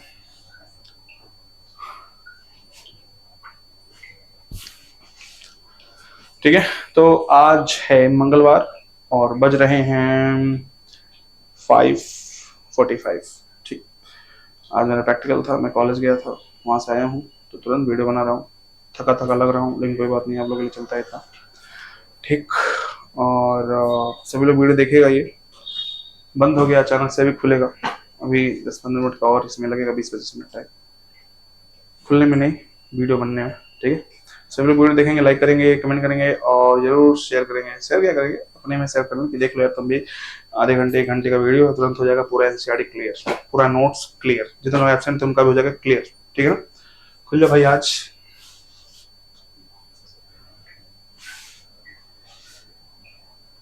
कट कर दीजिएगा, पानी पी लें थोड़ा। ओके, तो अब देखिए साइनेप्स दिखाया जा रहा है आपको। यहाँ पे देखिए, मान लो ये है, ये आपका एक न्यूरॉन है, न्यूरॉन नंबर 1 मान लीजिए पूरा, और यहाँ शुरू होता है न्यूरॉन नंबर 2। तो इनके बीच का ना, इन दोनों का आपस में जो जंक्शन, जो इन दोनों का आपस में जहां मिल रहे हैं, इसी को हम जंक्शन, इसको हम नाम देते हैं साइनेप्स। क्या नाम देते हैं बाबू? साइनेप्स। देखिए, अब देखिए ये है आपका एक्सॉन। तो एक्सॉन का टर्मिनल जिसे हम बोलते हैं क्या? इसे हम बोलते हैं बाबू टीलोडेंड्रिया। तो ये बाबू एक्सॉन है, ये टीलोडेंड्रिया है। इसमें स्ट्रक्चर्स हैं बाबू छोटे छोटे, जिसको बोलते हैं साइनेप्टिक वेसिकल्स, थैले होते हैं छोटे छोटे, जिसके अंदर भरे होते हैं बाबू छोटे छोटे प्यारे प्यारे न्यूरोट्रांसमीटर्स। न्यूरोट्रांसमीटर्स बस इतना समझो, केमिकल मैसेंजर्स, अभी बताएंगे थोड़ा सा उसके बारे में। अब बाबू देखिए, जो सिनेप्टिकल वेसिकल्स हैं ये आगे जाके टूट जा रहे हैं और यहाँ गैप में रिलीज कर रहे हैं न्यूरोट्रांसमीटर। क्या रिलीज कर रहे हैं? न्यूरोट्रांसमीटर। ये इस पार, अब देखो है क्या यार, ये मान लो न्यूरॉन नंबर 1 है, इसमें इसका एंड वाला पार्ट है, और ये न्यूरॉन नंबर 2 है, इसका शुरू वाला पार्ट है। तो बाबू यहाँ तक इंपल्स कैरी हुआ, इंपल्स आया, इंपल्स आया। अब इन दोनों के बीच में इतना गैप है कि इंपल्स आ नहीं सकता। अगर करंट फ्लो कर रहा है, उसको तार को काट दो तो ये करंट कूद के यहाँ थोड़ी आएगा, जब तो टच नहीं होगा। अब जो भी मैसेज आया है उसको अब यहाँ तक पहुंचाना है, तो उसके लिए यहाँ से निकलेंगे क्या? Neurotransmitter, chemical messenger. ये कूद कूद के इस पार आएंगे और फिर यहाँ पे नया इंपल्स जनरेट करेंगे, फिर इंपल्स यहाँ तक आएगा, फिर यहाँ पे होंगे, फिर यहाँ कूद कूद के इस पे आएंगे। तो इस तरह से जाता रहता है। ऐसे साइनेप्स को बोलते हैं केमिकल साइनेप्स। क्या बोलते हैं? चलो अभी पढ़ेंगे हम कितने तरह के होते हैं। अब देखिए, ये बाबू इसे यहाँ से जहां से न्यूरोट्रांसमीटर निकल रहे हैं, इसको बोलते हैं प्री साइनेप्टिक मेम्ब्रेन। क्या बोलते हैं? और जहां पे उछल के जा रहे हैं, इनको बोलते हैं पोस्ट साइनेप्टिक मेम्ब्रेन। तो पहले वाले न्यूरॉन का प्री साइनेप्टिक, दूसरे वाले को क्या बोलेंगे? पोस्ट साइनेप्टिक, और बीच में जो गैप है ना, इसको बोलते हैं साइनेप्टिक क्लेफ्ट। क्या बोलते हैं? Synaptic cleft. तो अब मान लो यहां तक कोई भी आया, इंपल्स। बाबू यहाँ की बात तो यहाँ कूदेगा नहीं, तो ये न्यूरोट्रांसमीटर जाएंगे और कहेंगे देखो मसल को कॉन्ट्रैक्ट कराना है, चलो यहाँ पे एक नया इंपल्स जनरेट करो, तो नया इंपल्स जनरेट करेंगे, फिर ये ट्रेवल करेगा। बाबू सारे न्यूरोट्रांसमीटर के अलग अलग रिसेप्टर्स होते हैं, ये न्यूरोट्रांसमीटर का अपना अपना रिसेप्टर होता है, ठीक है। तो साइनेप्स ये हो गया पूरा का पूरा। साइनेप्स दो तरह के होते हैं बाबू, एक होता है केमिकल और एक होता है इलेक्ट्रिकल। क्या होता है? एक होता है केमिकल, एक होता है इलेक्ट्रिकल साइनेप्स। बाबू अगर दो न्यूरॉन के बीच में कोई गैप नहीं है, नो गैप, ठीक है ना, दो न्यूरॉन के बीच में कोई गैप नहीं है, तो हम बोलेंगे इलेक्ट्रिकल साइनेप। कोई गैप ना हो और अब अगर हुआ तो बहुत फास्ट जाएगा, फास्ट सर्विस। क्यों? क्योंकि बाबू दोनों टच है, इलेक्ट्रिसिटी हमेशा फास्ट जाएगी। यहाँ पे केमिकल साइनेप से तो गैप होगा, गैप प्रेजेंट, और अगर गैप प्रेजेंट है तो हम कहेंगे बाबू यहाँ पे अगर गैप प्रेजेंट है तो न्यूरोट्रांसमीटर भी होंगे, न्यूरोट्रांसमीटर की भी जरूरत पड़ेगी, तो न्यूरोट्रांसमीटर्स की भी यहाँ जरूरत पड़ेगी, तो गैप होगा। ओके, अब देखिए ये हो गया केमिकल साइनेप्स। इलेक्ट्रिकल ये हमारे बॉडी में बहुत रेयर होता है या तो नहीं पाया जाता है, ये हमारी बॉडी में बहुत कॉमन है। जो अभी आपको ऊपर डायग्राम दिखाया गया वो अब कैसा था? केमिकल साइनेप्स था। चलिए अब आता है न्यूरोट्रांसमीटर्स। न्यूरोट्रांसमीटर ध्यान से देखिएगा, केमिकल मैसेंजर्स होते हैं जो कि एक न्यूरॉन से कूद करके दूसरे न्यूरॉन तक ले जाते हैं चीजों को। एक्साइटेटरी हो सकता है या तो इसको हम बोलते हैं स्टिमुलेटरी। क्या बोलते हैं? एक्साइटेटरी या स्टिमुलेटरी। और इसमें एग्जांपल्स में आ जाएंगे आपके, सबसे पहले आएगा acetyl choline, acetyl choline, choline जो कहिए, ठीक है। दूसरा आ जाएगा इसमें नॉर एड्रेनलिन। कौन आएगा? Nor adrenaline. और वो तीसरा इसमें आ जाएगा, याद रखेंगे, ग्लूटामेट। इतना इंपॉर्टेंट नहीं है, एक इंपॉर्टेंट याद रखो, ये बस ग्लूटामेट। ये सब हो गए एक्साइटेटरी, यानी कि ये जब रिलीज होकर निकलेंगे, रिलीज होंगे तो कहेंगे जाकर के कि तुम मैसेज को आगे भेजो, यानी एक्साइट करेंगे दूसरे वाले नर्व्स को। क्या करेंगे? न्यूरॉन को एक्साइट करेंगे कि शेयर कोई इंफॉर्मेशन, पूरा एकदम खलबली मचा दो हर जगह, ठीक है ना बाबू। इनहिबिटरी बाबू क्या करेंगे? इनहिबिटरी स्टॉप कर देंगे, स्टॉप शेयरिंग इंफॉर्मेशन। कहेंगे अगले न्यूरॉन को देखो बाबू अब इस इंफॉर्मेशन को आगे मत भेजो, तो ये मैसेज को रोक देंगे। इसको इसमें आ जाता है एग्जांपल गाबा। कौन बा? गाबा। गाबा का मतलब होता है gamma, gamma butyric acid, gamma butyric acid. और दूसरा आ जाता है इसमें बाबू आपका डोपामीन। कौन मीन? डोपामीन। मीन से याद रखो सेरोटोनिन, डोपामीन, सेरोटोनिन, और याद रखना एक ग्लाइसिन। कौन सीन बाबू? ग्लाइसिन। तो ये सब आपके हो गए न्यूरोट्रांसमीटर्स। चलिए अब बाबू हमारी बारी है पढ़ने की सीएनएस। तो यहां तक बाबू बहुत इंपॉर्टेंट था, इसके बाद बाबू इंपॉर्टेंट है लेकिन सब रटने वाला है। बाबू देखिए हमारा सीएनएस, हमने बताया था ना आपके जो नर्वस सिस्टम है दो पार्ट में है, ह्यूमन के सीएनएस, पीएनएस, ये सब। तो सीएनएस देखो, सीएनएस के दो पार्ट हैं, ब्रेन और स्पाइनल कॉर्ड। हम बेसिकली बात कर रहे हैं ब्रेन की। तो ब्रेन हमारा जो है, सब कुछ सुन लो ध्यान से, ब्रेन हमारा जो है वो कहते हैं कमांड एंड कंट्रोल सिस्टम को संभाल रहा है पूरा, एकदम सब कुछ वही संभालता है हर चीजों को। तो ब्रेन है ये, ठीक है। हम एनसीईआरटी पढ़ने वाले हैं इसको अच्छे से। पहले हम समझ लो ब्रेन को कितने भाग में डिवाइड करते हैं, ठीक है, और ब्रेन की मेनिंजेस क्या है। ब्रेन बाबू हमारा बहुत सॉफ्ट है एकदम, है ना। अगर मैं इसको हिला दूं, समझो ब्रेन ऐसे जैसे चाय हिलता है ना कप में, उस तरह हिल रहा होगा, इस तरह से होता है। लिक्विड नहीं है लेकिन बहुत ज्यादा मतलब ऐसे सॉफ्ट है। अगर झूला झूले तो नहीं पूरा दिमाग हिल जाता है, एक्चुअल में हिल जाता है वो। अगर तुमको कोई पकड़ के ऐसे हिला रहा है ना तो समझो ऐसे हिल रहा है उसमें। ओके बाबू, ये ऊपर स्कल है। क्या है? स्कल। स्कल या तो कहें क्रेनियल बोन, उसके अंदर हमारा ब्रेन स्थित है। तो एक बहुत ही बोनी एकदम कैविटी है जिसके अंदर हमारा ब्रेन बढ़िया से एकदम अच्छे से है। मैगी नहीं है, ब्रेन है बाबू। अब देखो ब्रेन और ये जो आपका ब्रेन और जो आपका ये है ना ये स्कल, इसके बीच में भी 3 लेयर्स होते हैं। कितने लेयर्स? 3 लेयर्स होंगे। इन तीनों को बोलेंगे क्रेनियल मेनिंजेस। क्या बोलेंगे? दिख नहीं रहा, दूसरे क्लास दिखा है। 3 लेयर्स होंगे, एक लेयर, 2 लेयर, 3 लेयर। ये सबसे दूर है तो बोल देना ड्यूरामेटर। देखो याद करने का तरीका है ड्यूरामेटर। ये थोड़ा सा बीच में है तो हम एरेक्नॉइड कह दिए, एरेक्नॉइड। और सबसे नीचे होता है पायामेटर। सबसे नीचे कौन होता है? पायामेटर। तो ब्रेन के पास कौन है? पी से पास, पी से पाया, डी से दूर बाबू। दूर कौन है? ड्यूरामेटर। ये 3 इनकी रक्षा करते हैं ब्रेन की, ठीक है ना। और इसको हम बोल देते हैं क्या? क्रेनियल मेनिंजेज। क्या बोलते हैं? क्रेनियल मेनिंजेज। कोई दिक्कत नहीं। देखिए अब यहाँ हम आपको एनसीईआरटी पढ़ाने जा रहे हैं, लेकिन ये बस डिवीजन देख लो क्या क्या हमको एनसीईआरटी से पढ़ना है, हमको क्या क्या अपने सिलेबस में पढ़ना है। ध्यान से देख लीजिए बाबू। ब्रेन को हम 3 भाग में डिवाइड करेंगे, fore brain, mid brain, hind brain. Fore brain, mid brain और हाइंड ब्रेन। कौन ब्रेन? Hind brain. बाबू 4 ब्रेन में एनसीईआरटी के हिसाब से हम 3 स्ट्रक्चर पढ़ेंगे, सेरिब्रम पढ़ेंगे, थैलेमस पढ़ेंगे, हाइपोथैलेमस। थैलेमस के ऊपर होता है बाबू एपिथैलेमस, और तीनों को मिला के हम एपिथैलेमस, थैलेमस, हाइपोथैलेमस को मिला के बोलते हैं डायनसेफेलॉन। क्या बोलते हैं? डायनसेफेलॉन। ठीक है बाबू, चलिए। मिड ब्रेन में 2 पार्ट हम इंपॉर्टेंट पढ़ेंगे, एक होगा सेरेब्रल एक्वेडक्ट और दूसरा होगा कॉर्पोरा क्वाड्रिजेमाइना, जिसको हम ऑप्टिक लोब्स भी कहते हैं। हाइंड ब्रेन की बात करें तो 3 स्ट्रक्चर पढ़ना है, सेरिबेलम, मेडुला ऑब्लंगेटा और पॉन्स। चलिए हम लोग एनसीईआरटी से इसको पढ़ते हैं एक एक लाइन, कोई दिक्कत नहीं है किसी को प्रॉब्लम। चलिए ध्यान से देखते हैं।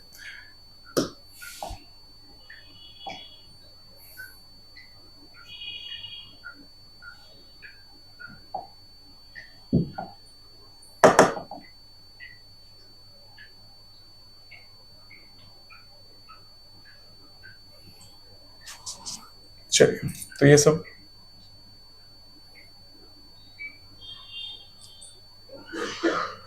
ध्यान से देखें, ये सब पढ़ लिया हमने। ठीक है, कंडक्शन ऑफ इम्पल्स, ये साइनर्स था। एनसीईआरटी खोल लें सब लोग और अपना पेंसिल ले लें खुद। जब भाई देखो, अब हमारे पास आ गया सेंट्रल न्यूरल सिस्टम। अच्छा, एक चीज यहाँ पे आपको बताना मैं भूल गया, चलिए देख लेते, याद पड़ गया। ये जो इसका आपका मैकेनिज्म है, मैकेनिज्म देख लेते हैं क्या है, पढ़ भी लेते हैं। अरे देखिए मैकेनिज्म कि कैसे इंपल्स ट्रांसफर होता है, ध्यान से देखना। लिखा है the axon terminal contain vesicles filled with these neurotransmitter. When an impulse arrive at the axon terminal, it stimulate the movement of synaptic vesicle toward the membrane where they fuse with plasma.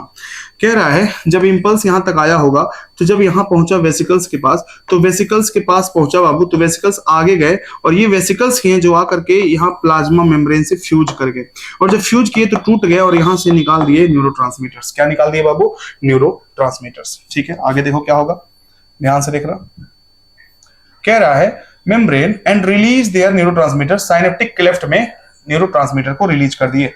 Okay, the released neurotransmitter bind to their very important specific receptor जो कि post synaptic membrane पे present है, वहां जाके बाइंड कर लिए। Present on post synaptic membrane, this binding open ion channel allowing the entry of ions. इससे क्या हुआ, अब बाइंड करते ही आयंस वगैरह एक्सचेंज होने लगे, जैसे हमने देखा था इंडक्शन वाले में, सोडियम पोटेशियम ये सब, which can generate new potential. एक नया पोटेंशियल जनरेट हुआ किसमें? पोस्ट साइनेप्टिक न्यूरॉन में। The new potential developed may be either excitatory या इनहिबिटरी, बताया था मैंने। चलिए अब हम पढ़ते हैं सेंट्रल नर्वस सिस्टम। सब लोग एनसीईआरटी से पढ़ेंगे, इसके अलावा एक वर्ड नहीं। The brain is the central information processing organ of our body and act as command and control system.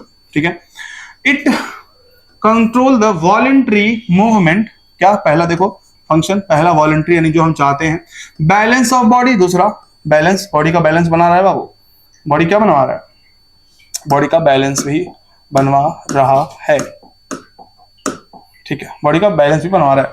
तीसरा functioning of vital involuntary organs, voluntary भी इनवॉलेंट्री भी, जो जरूरत है आपको, वाइटल जो आपको जिंदा रख रही है, जैसे कार्डियक एक्टिविटी है ना, ये सब चीजें बैलेंस हो गया। तीसरा ये हो गया जैसे लंग्स, हार्ट, किडनी, ये सब। Thermo regulation. ठीक है, इसके बाद हंगर, आपको भूख प्यास लगवा रही है, हम देखेंगे कौन सा पार्ट करवाएगा।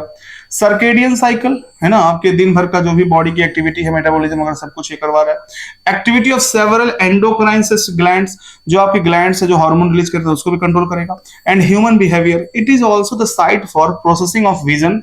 बाबू आपको विजन भी ब्रेन से रिलेटेड होता है, ये कंट्रोल करता है। हियरिंग, सुनने की क्षमता, स्पीच, बोलने की, मेमोरी, याद रखने की, इंटेलिजेंस, इमोशन एंड थॉट, सब कुछ कौन कंट्रोल करेगा? ब्रेन। तो ये सब इतने आपके हो गए इसके function.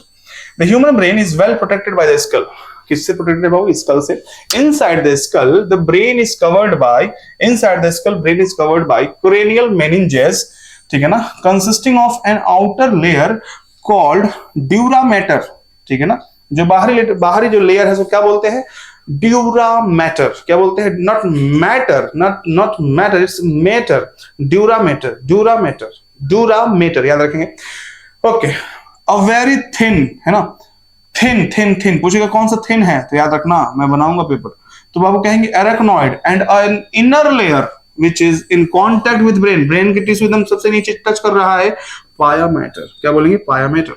The brain can divide into 3 part, four brain, mid brain and hind brain. Fore brain, mid brain और क्या बाबू? Hind brain. आपको साफ साफ दिख रहा होगा ब्रेन। चलिए पढ़ते हैं अच्छे से, ध्यान से देखें।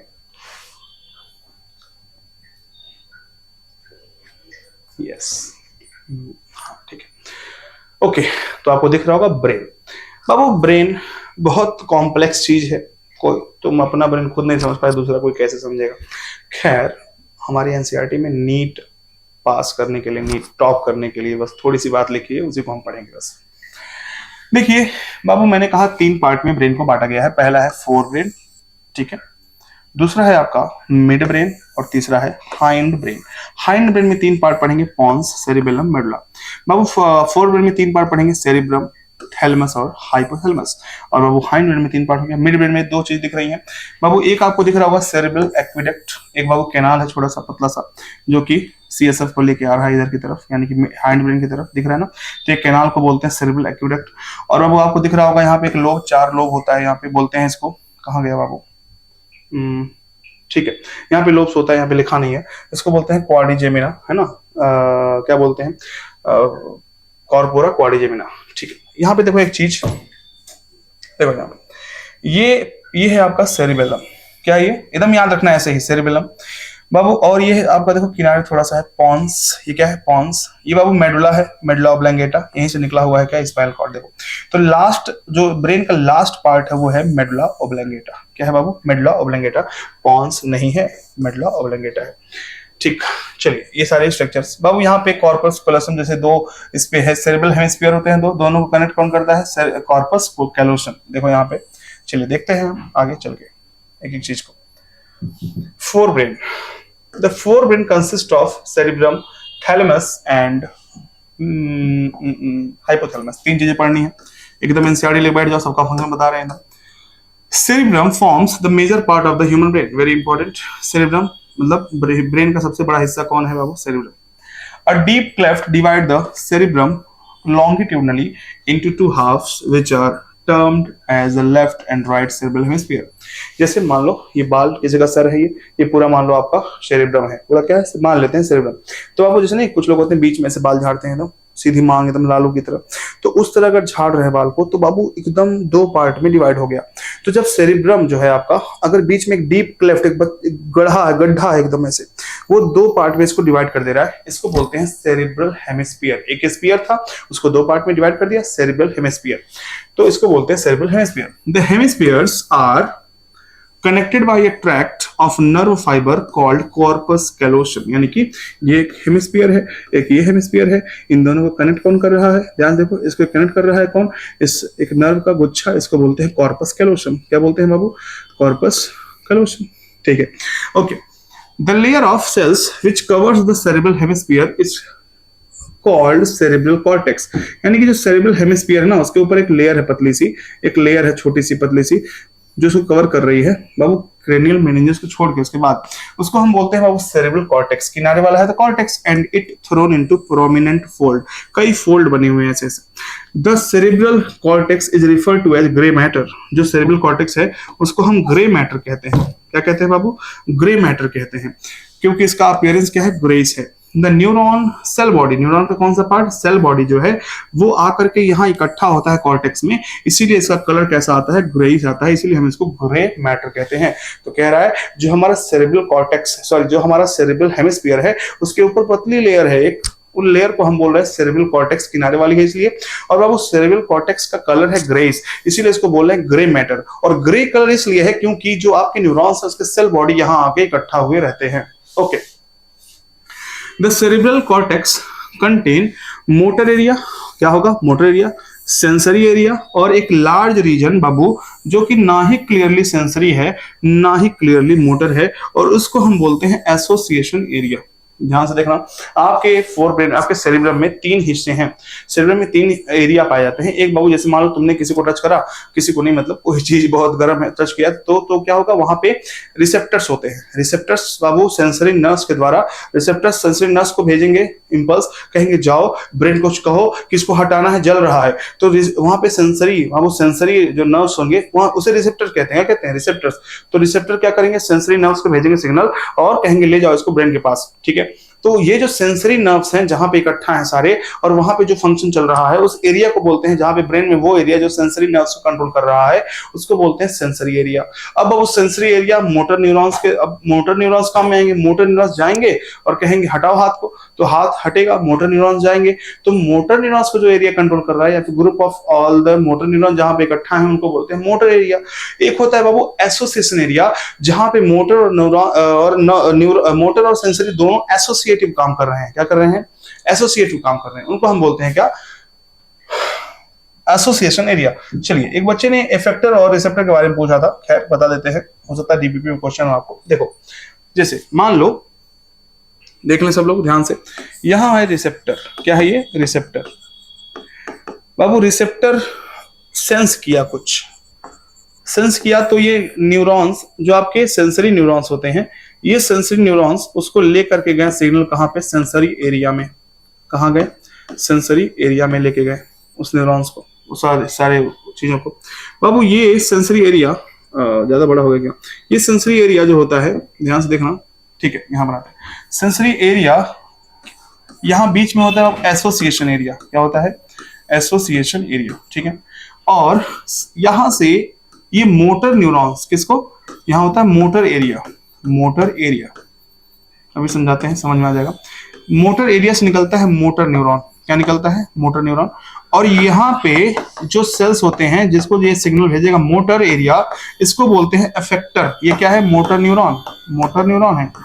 तो इफेक्टर क्या करेगा, इफेक्टर यानी कि जो ब्रेन में प्रोसेस चला, आपको, आपने टच करा है किसी भी चीज को, गर्म लगा आपको, ये जो गर्मी है उसको रिसीव जिसने किया सेल्स ने, उसको रिसेप्टर कह रहे हैं, और वो भेज देगा ब्रेन को प्रोसेस करने के लिए कि हटाना है कि नहीं हटाना है। अब जो भी गया बाबू, वो एसोसिएशन एरिया में अपना क्या होगा, वहां पे प्रोसेसिंग होगी और मोटर एरिया द्वारा रिएक्शन भेजे जाएंगे मोटर न्यूरॉन के द्वारा। तो अब ये जो जहां पर रिएक्शन भेजे गए हैं वो रिसेप्टर ने, उसे इफेक्टर कहेंगे, यानी कि तुरंत इफेक्ट करेगा और तुरंत आपके हाथ को हटवा देगा, याद रखेंगे इसको। तो सेंसरी नर्व्स किससे जुड़े होते हैं, रिसेप्टर से, और जो आपके मोटर न्यूरॉन्स हैं ये किससे जुड़े होते हैं, इफेक्टर से। एक बच्चे ने पूछा था तो मैंने बता दिया, ठीक है। नेक्स्ट, तो एसोसिएशन एरिया का काम क्या है बाबू, कई सारे फंक्शन है, 3 फंक्शन यहाँ पे दिए हुए हैं। तो पहली बात, एसोसिएशन एरिया बाबू ऐसा, इसमें क्लियरली कोई भी मोटर नहीं है, कोई इसमें सेंसरी नहीं है, दोनों का एसोसिएशन है, दोनों का जुड़ाव है। इसके बाबू पहला function complex function like intersensory function, यानी कि 2 सेंसरी न्यूरॉन्स को कनेक्ट करना, मेमोरी को आपको बाबू कलेक्ट करना, कम्युनिकेशन, 3 फंक्शन दिए हुए हैं एनसीईआरटी में। Fibre of the tract are covered with myelin sheath, है ना, यहाँ पे जो फाइबर होंगे सब माइलिन शीथ से कवर्ड होंगे, which constitute the inner part of cerebral hemisphere, they give an opaque white appearance. देखो अब मेडुला की बात कर रहा है, ब्रेन के अंदर घुस गया, वहां पे व्हाइट अपीयर, व्हाइट मैटर होगा, क्या होगा, तो जैसे मैं क्लास में एग्जांपल दिया था, आपके पास एक वाटरमेलन है, वाटरमेलन का जो ऊपर वाला पार्ट है, ग्रीन वाला पार्ट, उसे बोलेंगे सेरेब्रल कॉर्टेक्स, क्या बोलेंगे, सेरेब्रल कॉर्टेक्स। और जो वाटरमेलन का रेड वाला पार्ट है उसको हम बोलेंगे मेडुला, क्या बोलेंगे, मेडुला। तो जो आपका ग्रीन वाला पार्ट है हम मान लेते हैं जी से ग्रीन, जी से ग्रे, तो ग्रे वाला पार्ट ब्रेन का है आपका कैसा, सेरेब्रल कॉर्टेक्स, और जो रेड वाला है वो कैसा है, व्हाइट मान लेते हैं उसको, व्हाइट मैटर। जैसे अगर मान लो कोई भी तुम वाटरमेलन काटो तो क्या होगा, ऊपर का ग्रीन थोड़ा सा पतला होगा और अंदर का क्या होगा, रेड होगा, ये ना होगा, बाहर का ग्रीन और अंदर का क्या होगा, रेड, ठीक है। तो जो ग्रीन वाला पार्ट है थोड़ा सा है, लेकिन उसे हम बोल रहे हैं क्या, बाहरी पार्ट, कॉर्टेक्स, और मेडुला क्या है, लाल वाला पार्ट। उसी तरह से अगर ब्रेन को हम काटेंगे तो ऊपर वाले पार्ट ग्रे होंगे और नीचे वाले पार्ट क्या होंगे, नीचे वाला पार्ट क्या होगा, व्हाइट, ठीक है ना। तो नीचे वाला पार्ट व्हाइट है, कोई दिक्कत, ठीक है। तो जो ग्रेइश अपीयरेंस वो किसकी वजह से था, क्योंकि वहां सेल बॉडी इकट्ठा थे। उसी तरह से व्हाइट मैटर क्यों, व्हाइट बॉडी क्यों है, व्हाइट अपीयरेंस क्यों है, क्योंकि वहां पे एक्सॉन्स इकट्ठे हैं, याद रखेंगे। The cerebrum wraps around the structure called thalamus, thalamus structure है बाबू सेरेब्रम के नीचे, which is a major coordinating centre for sensory and motor signalling. तो थैलेमस के बारे में बस इतना दिया है कि बाबू ये जो थैलेमस है वो सेंसरी और मोटर सिग्नलिंग को क्या कर रहा है, कंट्रोल कर रहा है, यानी कि कहो सेंसरी एरिया और मोटर एरिया को कंट्रोल कौन करता है, thalamus. Another very important part of the brain called hypothalamus lies at the base. Thalamus के बेस में एक और स्ट्रक्चर प्रेजेंट है जिसको बोलते हैं बाबू हाइपोथैलेमस। हाइपोथैलेमस के कितने कितने काम है, ध्यान से देख लो। Hypothalamus contain a number of centres which control body temperature. सबसे पहला और सबसे तगड़ा काम क्या है इसका, बॉडी टेम्परेचर को कंट्रोल करना। Urge for eating and drinking, खाना वाना को, आपको भूख लगी है, प्यास लगी है, कौन कंट्रोल करता है बाबू, हाइपोथैलेमस। ठीक है, अब इतने याद रखो, तीन फंक्शन यहाँ पे हाइपोथैलेमस के डायरेक्टली लिखे हुए हैं। It also controls several group of neurosecretory cells which secret hormones called hypothalamic hormone. जैसे पिट्यूटरी ग्लैंड को बोलते हैं मास्टर ग्लैंड, इसलिए इसको बोलते हैं मास्टर ऑफ मास्टर ग्लैंड। इसका मतलब ये होता है कि ये पिट्यूटरी ग्लैंड को कंट्रोल करता है। जैसे इसके जो हाइपोथैलेमस है उसका एक और काम, तो ये सब काम है, ठीक है, बॉडी टेम्परेचर को मेंटेन करना, खाने को पीने के लिए आपको उत्साहित करना, या फिर भूख ना लगने देना, या फिर लगाना, ये सब रेगुलेशन। इसके अलावा इसके पास कुछ सेल्स होते हैं, कुछ न्यूरॉन्स होते हैं जो मॉडिफाई होते हैं, इसको बोलते हैं न्यूरो सिक्रेटरी सेल। न्यूरॉन अब सिक्रेट भी कर रहा है, यानी कि ऐसे न्यूरॉन्स जो अब मॉडिफाई हो गए हैं कुछ सिक्रेशन करने के लिए, हार्मोन्स बनाते हैं, उन हार्मोन्स को बोलते हैं हाइपोथैलेमिक हार्मोन, और उन सेल्स को बोलते हैं न्यूक्लियाई। क्या नाम दिया गया है, न्यूक्लियाई। ठीक है, which secrete hormones called hypothalamic hormone. The inner part of cerebral hemisphere, अब देखो और अंदर घुस गए, हाइपोथैलेमस खत्म, hemisphere and group of associated deep structure like amygdala, hippocampus, ये सब मिल करके कहलाता क्या है बाबू, एक सिस्टम, लिम्बिक लोब या limbic system, along with hypothalamus. Hypothalamus के साथ मिल करके इट इज इन्वॉल्व इन, पहला रेगुलेशन ऑफ सेक्सुअल बिहेवियर, ठीक है ना, दूसरा एक्सप्रेशन ऑफ इमोशन, दूसरा हो गया इमोशन का एक्सप्रेशन, ठीक है ना, रिएक्शन, एग्जांपल क्या दिया है, excitement, pleasure, rage and fear and motivation, ये सब चीजें, ठीक है, सब याद रखिएगा। Mid brain, it is located between the thalamus, hypothalamus of forebrain and pons of hind brain, एकदम एग्जैक्टली याद रखेंगे इसको लोकेशन को। ये वो सेरेब्रल एक्वेडक्ट है जो आपको फिगर में देखना है और वहां जाके मार्क करना है, जो कैनाल है, passes through the midbrain. The dorsal portion of midbrain consists mainly of 4 round swelling lobes called corpora quadrigemina. क्या कहते हैं उसको, corpora quadrigemina कहते हैं। कह रहा है कि जो आपका मिडब्रेन का डॉर्सल पार्ट है, पीछे वाला पार्ट है, वो 4 राउंड स्वेलिंग्स है ना, गोल गोल 4 ऐसे होंगे, उनको बोलते हैं कॉर्पोरा क्वाड्रिजेमाइना। इतना ही याद रख लो। मिडब्रेन में 2 स्ट्रक्चर याद रखने हैं, सेरेब्रल एक्वेडक्ट, दूसरा है corpora quadrigemina. Hind brain, hind brain की बात करें तो पीछे वाला एकदम हिस्सा, the hind brain comprises pons, cerebellum and medulla, also called medulla oblongata. Pons consist of fiber tract that interconnect different region of the brain. Brain का कई हिस्सा कंट्रोल जोन करता है बाबू, जो कनेक्ट करता है फाइबर्स, वो सारे के सारे पॉन्स करवाता है। Cerebellum has very convoluted surface in order to provide the additional space for many more neurons, कई न्यूरॉन्स के लिए, ताकि कह रहा है कि जो आपका सेरिबेलम होता है वो भी बहुत कन्वोल्यूटेड होता है, मुड़ा मुड़ा होता है, क्यों, ताकि खूब सारे न्यूरॉन्स और सारे आ सके और आपको इंटेलिजेंस मिल सके। The medulla of the brain is connected to the spinal cord, जो मेडुला उससे क्या निकला हुआ है, स्पाइनल कॉर्ड निकला हुआ है। The medulla contain centres which control respiration, है ना, रेस्पिरेशन के लिए याद करिए, मेडुला ऑब्लोंगेटा में होता था, क्या होता था, respiratory rhythm centre, cardiovascular reflexes and gastric secretion, ये सब मेडुला में होते हैं। 3 मेजर, मतलब कि मेडुला सेंटर है इन 3 चीजों का, रेस्पिरेशन कंट्रोल करता है, कार्डियोवैस्कुलर यानी कि आपके हार्ट और वैस्कुलर की एक्टिविटी, और गैस्ट्रिक सिक्रेशंस, ठीक है ना, ये सबको कंट्रोल करता है। 3 major region make up the brain stem, mid brain, pons and medulla oblongata, यानी सेरिबेलम को छोड़ करके मिड ब्रेन और hind brain. Brain stem forms the connection between the brain and spinal cord. मान लो ब्रेन है, इसका स्टेम है, यहाँ स्पाइनल कॉर्ड है, तो ये ब्रेन स्टेम कहला रहा है, दोनों के बीच का कनेक्शन है। ये हो गया आपका ये चैप्टर। इसमें देखिए कुछ इसमें समरी में कुछ बातें अच्छे से इस बाबू कर चुका है, ये सब नहीं आएगा अब, ठीक है। यहाँ पे कुछ बातें लिखी हुई है, ध्यान से देखना। The neural signal coordinate and integrate function as well as metabolic and homeostatic activity of all organ। तो आपकी बॉडी का मेटाबॉलिक और होम्योस्टेसिस मेंटेन करने के लिए न्यूरल सिस्टम कोऑर्डिनेट करता है, किससे, मतलब सारे कोऑर्डिनेशन करता है, मतलब पूरे बॉडी के सेल्स को एक साथ मिलाकर काम करता है। Neurons the functional unit of neural system are excitable cells due to, यहाँ पे फंक्शनल लिखा है, इसका मतलब ये नहीं कि स्ट्रक्चरल नहीं है, do a differential concentrated gradient of ion across the membrane। तो कह रहा है कि मतलब एक्साइटेबल होता है, पोलराइज होता है, फील्डी, पोलराइज, ये सब कह रहा है। The electrical potential difference across the resting neural membrane is called resting potential. The nerve impulse is conducted along the axon membrane in the form of a wave of depolarization and repolarization। बताया था मैंने। A synapse is formed by the membrane of a presynaptic neuron and a postsynaptic neuron which may or may not, याद रखना, may or may not be separated by a gap called synaptic cleft। यानी कि अगर आप electrical रहेगा तो नहीं रहेगा, इलेक्ट्रिकल अगर साइनेप्स है तो कोई मतलब क्लेफ्ट नहीं रहेगा। Chemical involve in transmission of impulse at chemical synapses are called neural transmitter. Human nervous system consist of two part, पहला सीएनएस है, आपको सबको पता है, दूसरा क्या है, PNS. CNS consists of brain and spinal cord. Brain can be divided into three ways apart है, forebrain, midbrain, ये सब ना, ठीक है। Forebrain consists of cerebrum, thalamus and hypothalamus. The cerebrum is longitudinally divided into two halves that are connected by, सब वही लिखा हुआ है। चलिए, a very important part of the forebrain called hypothalamus control the body temperature, ये सब कुछ नहीं है, मैं दिखाना क्या चाहता हूँ वो देख लो। चलिए यहाँ पे देखें, limbic system which is concerned with olfaction. Limbic system Babu olfaction यानी कि स्मेल का सेंस करने के लिए जिम्मेदार है, वहां पर नहीं दिया होगा, यहाँ पे दिया हुआ, नोट कर लेंगे।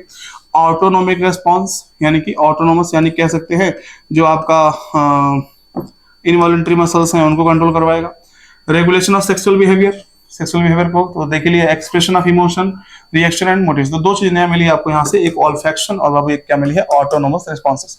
The mid brain receive and integrate visual, tactile and auditory input. तो तीन चीजें मिड ब्रेन, बाबू देखो यहाँ पे सब लोग नोट कर लेंगे अगर कॉपी में नोट नहीं करवाया है तो। मिड ब्रेन के तीन फंक्शंस क्या हैं, विजुअल देखने के लिए आपको, टैक्टाइल यानी क्योंकि बाबू जो आपको कॉर्पोरा क्वाड्रिजेमिना है ना उसको ऑप्टिक लोब्स कहते हैं, तो देखने के लिए भी जिम्मेदार होगा। टैक्टाइल एंड ऑडिटरी, ठीक है ना, बोलने के लिए भी इनपुट्स यहीं से मिलते हैं। The hind brain comprises pons, cerebellum and medulla. The cerebellum integrate information received from the semicircular canal। ये तो मैंने बताया था कि cerebellum जो है बाबू वो आपको सेमी सर्कुलर कैनाल जो ईयर में पाया जाता है, ठीक है ना, और ऑडिटरी सिस्टम ये सब मिल के काम करती है इंटीग्रेट करके। The medulla contains centres which control respiration, cardiovascular reflexes and gastric secretion. Pons consist of, तो ये सब कुछ नहीं है जो बताया मैंने, याद रखेगा इसको, ठीक है ना। तो ध्यान रखेंगे बाबू, कोई दिक्कत नहीं है। ये ब्रेन को देख लेना अच्छे से, इसमें जो लेबलिंग की गई है, ठीक है ना, ये आपका जो आपको दिख रहा है कैनाल वगैरह सब कुछ। तो ये चैप्टर खत्म हुआ, ठीक है। थैंक यू सो मच, और सब जरूर देखिएगा। और कोई भी दिक्कत हो तो मिला करिए, कोई प्रॉब्लम हो, कोई टॉपिक दिक्कत आ रही हो मिला करिए, अच्छे से समझा देंगे। Thank you.